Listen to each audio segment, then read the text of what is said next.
Lenovo numéro 1 mondial des PC, Rockmelt sur iPad, la fin de Surcouf et la question du jour sur les meilleures offres de stockage dans le cloud. Salut à tous, on est le jeudi 11 octobre 2012 et vous êtes bien sûr dans Fresh News. This is funky fresh. This is funky fresh.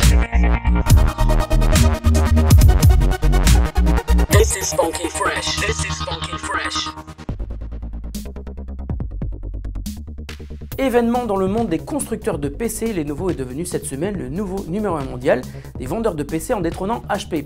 Au trimestre dernier, Lenovo, compagnie chinoise qui a racheté IBM en 2005, a vendu 13,8 millions de PC dans le monde. C'est une progression de 10% par rapport à la même période il y a un an. Et dans le même temps, HP et Dell ont vendu 12 et 14% de PC en moins.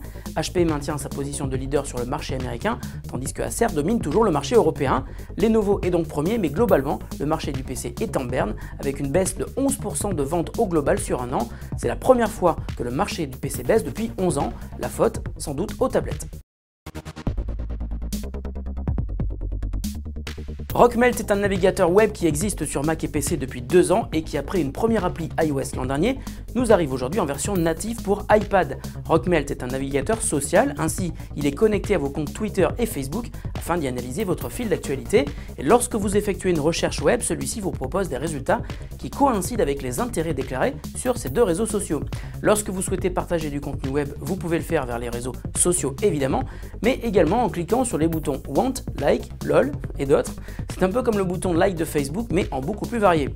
L'interface s'inspire beaucoup de celle de Flipboard et Pinterest et l'appli est gratuite. Essayez Rockmelt, ça ne coûte rien et vous risqueriez même de le trouver génial. C'est la fin d'une époque, les magasins Surcouf vont disparaître après une période faste dans les années 90. Les 6 magasins en France se maintenaient tant bien que mal depuis quelques années face à la rude concurrence des boutiques internet. Mais l'enseigne a été placée en redressement judiciaire le 1er mars dernier et le propriétaire du groupe n'a jamais réussi à trouver de repreneur. C'est donc le 30 novembre prochain que Surcouf devrait baisser le rideau et cesser définitivement toute activité, un signe de plus que la vie est dure pour les boutiques physiques face à la concurrence du web. La question du jour nous vient de Kylian Vasseur qui nous demande quel est le meilleur service de stockage dans le cloud actuellement, pour la capacité de stockage comme pour le service. Alors Kylian, tout dépend de ce dont tu as besoin. Si c'est uniquement du stockage, Dropbox est actuellement le plus intéressant, car même si son offre gratuite n'est que de 2 Go face à Google Drive qui en offre 5, Dropbox permet d'atteindre 20 Go toujours en gratuit, et ce grâce au parrainage. Il y a aussi Ubique de OVH et SkyDrive de Microsoft, mais Google Drive et Dropbox sont les seuls qui permettent un accès sur tous les OS, bureaux et mobiles.